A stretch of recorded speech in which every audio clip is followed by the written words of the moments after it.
शास्त्र कहता है मोह तो नर के गति।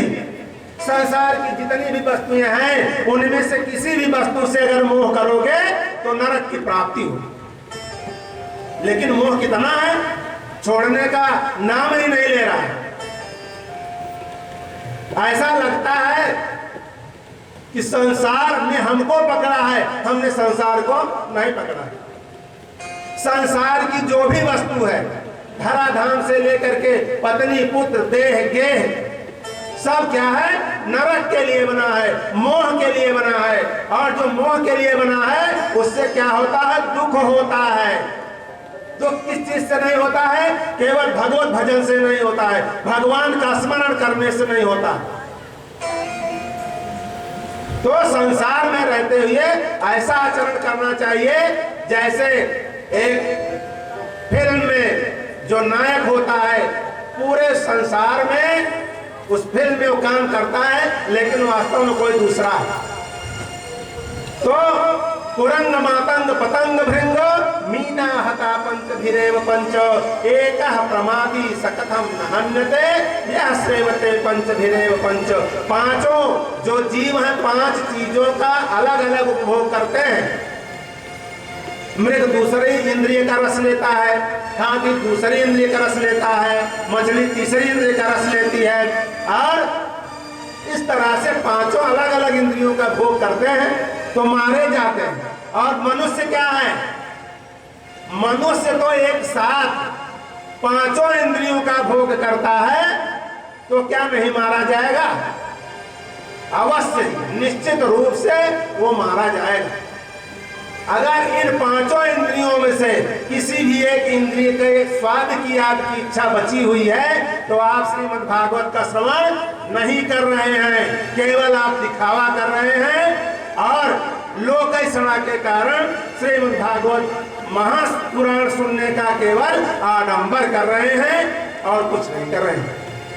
श्रीमद् भागवत महापुराण के श्लोकों का श्रवण करना, उनकी कथाओं को श्रवण करना और भगवान नाम का जप करना, अगर इसकी इच्छा आपकी श्रीमद् भागवत महापुराण के समय श्रवण के समय है तो आप निश्चित रूप से श्रवण के भागी हैं और श्रवण कर रहे हैं।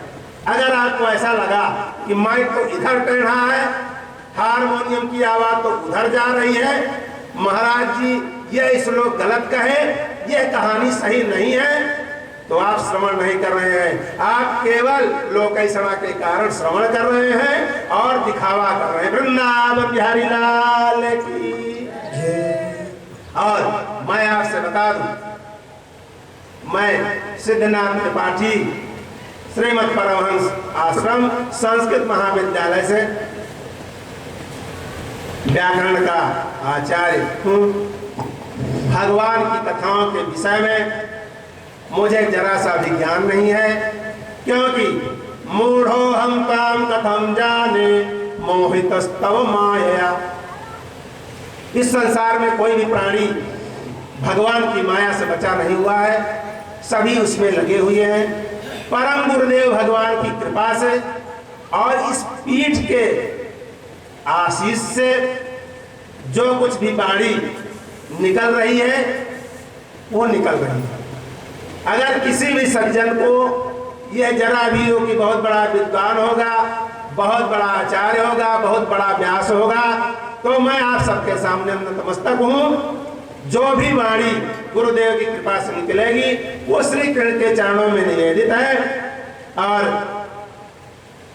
मुझको चाहे परम सौभाग्य कहा जाए, चाहे ये कहा जाए कि इस संसार में आने के कारण करना पड़ा, मैं एक ऐसा व्यक्ति हूँ, हमारे परम पूज्य गुरुदेव ऐसा कहा जो भी संसार में नहीं है, जिन्होंने उंगली पकड़ के हमको श्रीमद् भागवत महापुराण की कथाओं और दृष्टांतों और अन्य अन्य शास्त्रों के विषय में अपना जो मत दिया, उनका मैं हृदय से अभिनंदन और स्मरण करता हूँ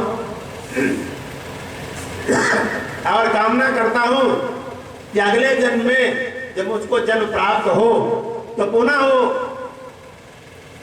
गुरु की चरण हमको प्राप्त हो।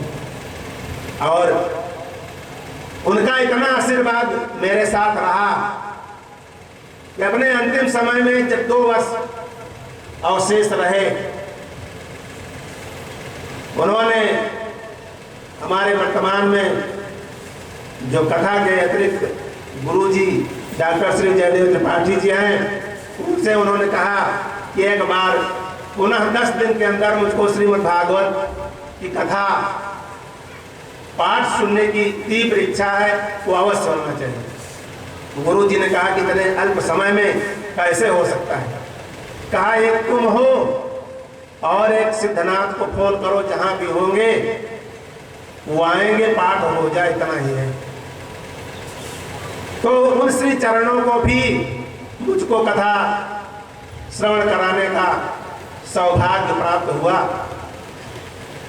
उसके बाद इस संसार में प्रत्येक व्यक्ति के 5 माता पिता होते हैं।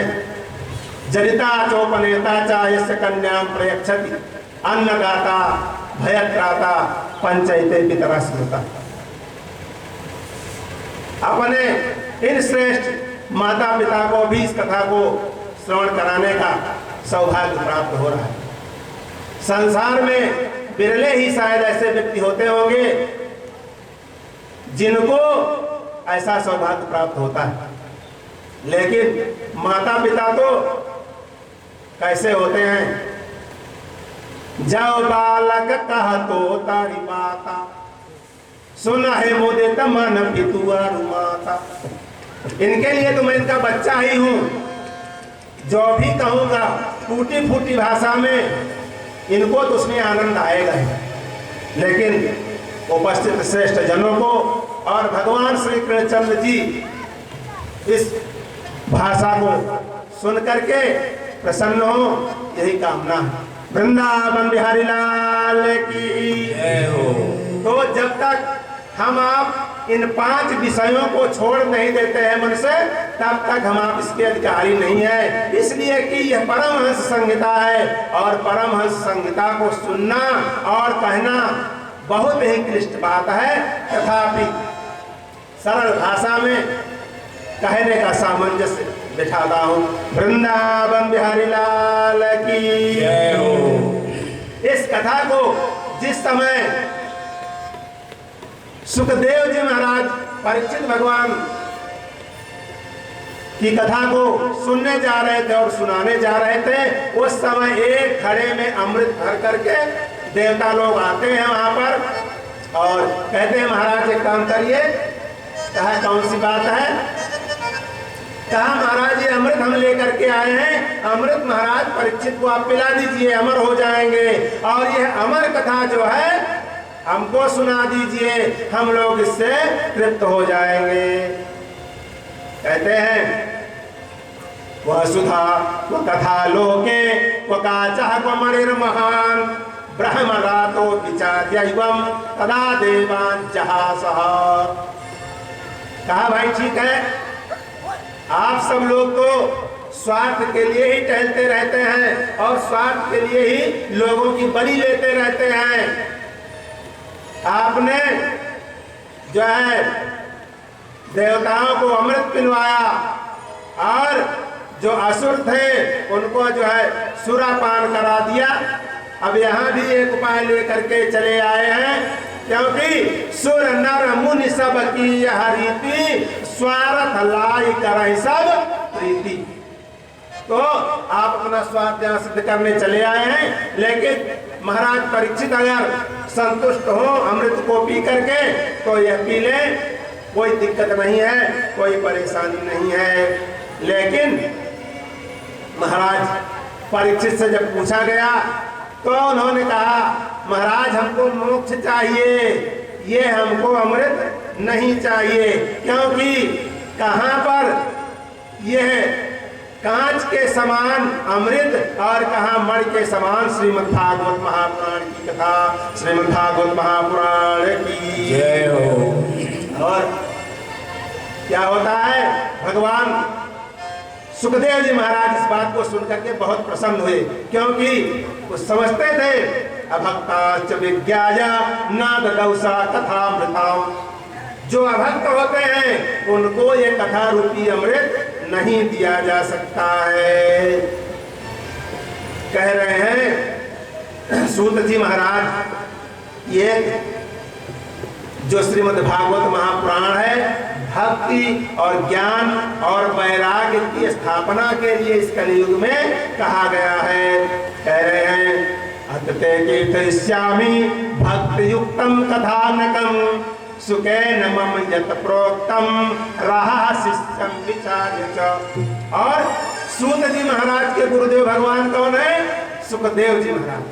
कहा सौनक, बहुत पुराना एक कथानक मैं तुमको बता रहा हूँ, जिससे समझ जाओगे श्रीमद् भागवत महापुराण की कथा किस लिए बताई गई है, किस लिए कही गई है। कह रहे हैं यह बात हमको हमारे गुरुजी सुखदेव जी महाराज ने सुनाई। कह रहे हैं एक समय की बात है, विशाल क्षेत्र में चारों अमल ऋषि सनत, सनंदन, सनातन, सनत कुमार ये टहल रहे थे। तो क्या होता है, देखते हैं नारद जी महाराज को जो सत्संगत के लिए वहां पर पधारे हुए हैं। तो लेकिन उनका स्वभाव कैसा है, उनका मुखमंडल कैसा है, वो मलिन है, जैसे किसी कृपण का, लालची का धन है कोई छीन ले जाए, उसी तरह से उनका मुखमंडल बना हुआ। पूछते हैं उनसे सनत सनंदन सनातन ऋषि कुमार, कहते हैं कथम ब्रह्मन दीन मुखः कुतश्चिंता तुरु भवान त्वरितम गम्यते कुत्र कुतश्चागमनम तव। आप मलिन मुख वाले कैसे हो गए हैं? आपको कौन सी चिंता है? क्योंकि जो भगवान के भक्त होते हैं उनकी जो भी चिंता है सबसे पहले भगवान के पास जाती है, भगवान ही इनकी चिंता को समाप्त कर देते हैं, उनके पास चिंता पहुंचने नहीं पाती है। तो आप भगवान के सर्वश्रेष्ठ भक्त हैं, किस तरह से आपका यह मुख मलिन हो गया है और आप कहां पे दौड़ लगा रहे हैं? नारद जी भगवान कहते हैं, क्योंकि सनत सनंदन सनातन ऋषि कुमार और नारद जी भाई भाई हैं, बंधु हैं। तो बता रहे हैं कि भैया क्या बताएं, मैं एक समय संपूर्ण पृथ्वी पे टहल रहा था। और कहां कहां टहल रहा था? पुष्कर, प्रयाग, काशी, गोदावरी के किनारे किनारे, हरिद्वार, कुरुक्षेत्र, श्रीरंगनाथ, सेतुबंध, रामेश्वरम, हर जगह में टहल रहा था। लेकिन मैंने कहीं पर भी श्रेष्ठ कर्म नहीं देखा। जो जीवों के कर्म बताए गए हैं, प्राणों के कर्म बनाए गए हैं, उनको मैंने कहीं नहीं देखा, इसलिए मुझको संतोष नहीं हुआ। और यह सब क्यों हो रहा है? तो कलिना धर्म मित्रेण धरेयम बाधिता धुना। जो कलयुग अधर्म का मित्र है वही संपूर्ण पृथ्वी को बाधित कर दिया है। आप अपनी दृष्टि उठा करके देखिए, इस समय सबसे बड़ी बाधा, सबसे बड़ा कलयुग एकदम बिल्कुल आपके सामने प्रत्यक्ष दिखाई पड़ रहा है। जो ब्राह्मण, जो हिंदू क्या करते थे, गाय को देख करके तुरंत मस्तक नवा देते थे, प्यासी गाय को घर से ले जाकर के पानी पिला देते थे। जिनके पूर्वजों को मरते समय गोदान किया जाता था कि सीधे स्वर्ग जाएंगे, बैतरणी नदी गाय उनको पार करा देगी, उसी गाय की दुर्दशा हिंदुओं के द्वारा सामने अपने देखिए, अनुभव कीजिए। हम लोगों के बचपन में कहा जाता था कि ये गाय अब दूध नहीं दे रही है, फिर भी इतना दिन इसने हमको दूध दिया है, ये हमारे खूंटे पर ही मरेगी। आज उसको मरने के लिए छोड़ दिया जा रहा है। वृंदावन बिहारी लाल की यही कलयुग है। और इससे बड़ा कलयुग आपके सामने क्या दिखाई पड़ेगा? और आप क्या कहेंगे? जब शासक कहता है कि गाय नहीं मारना है, तो आप कहते हैं कि ये योगी के साण है, योगी की गाय। अपनी आत्मा को हम आप नहीं धिक्कारते हैं कि हम क्या कर रहे हैं, जो गाय दूध हमको खिलाई। इतना ही नहीं तो यहाँ नहीं हो रहा, शहरों में जो जिन माता पिता ने अपने बच्चों को राजकुमार की तरह पाला, हमारा कर्तव्य है कि बुढ़ापे में हम उनको बादशाह की तरह रखें, उन अपने माता पिता को वृद्धाश्रमों में छोड़ दे रहे हैं। वृंदावन बिहारी लाल की। इसमें कौन सा शासक कह रहा है कि आप अपने माता पिता को बुढ़ापे में छोड़ दीजिए? कोई नहीं कह रहा है। हमारा आपका जो मनुष्यत्व है वो समाप्त हो गया है। यही कलयुग है जो सामने आपके प्रत्यक्ष दिखाई पड़ रहा है। वृंदावन बिहारी लाल की जय हो। बिना धर्म मित्रेण धरेयं बाधिताधुना। नारद जी अपने भाइयों से, सनक सनंदन सनातन आदि ऋषि कुमारों से कहते हैं, भैया इस कलयुग ने इस पृथ्वी को एकदम से जकड़ लिया है, कस लिया है, ये छूटने नहीं पा रहे जीव। और भैया बताएं आपको क्या बता रहे हैं और क्या क्या नष्ट हो गया है। देखिए, सत्यम नास्ति तपः शौचम दया दानम न विद्यते। अभी अभी आपसे कहेंगे भैया मैं आपको, आप दे दीजिए 1000 रुपया, कल आपको वापस कर दूंगा। कल आप मांगने चले जाइए, अरे कब दिए थे उनका पैसा, कहाँ पैसे की बात आ गई। तो सत्यम नास्ति, सत्य नहीं बचा है। और असत्य का एक सबसे बड़ा कारण हमेशा हमारी आपकी जेब में पड़ा है। सबसे बड़ा कलयुग जिसके कारण सत्य बिल्कुल नष्ट हो जा रहा है। आप झूठ बोलना नहीं जानते, मोबाइल ले लीजिए। झूठ बोलना नहीं जानते, मोबाइल ले लीजिए। असत्य का प्रचार हो रहा है।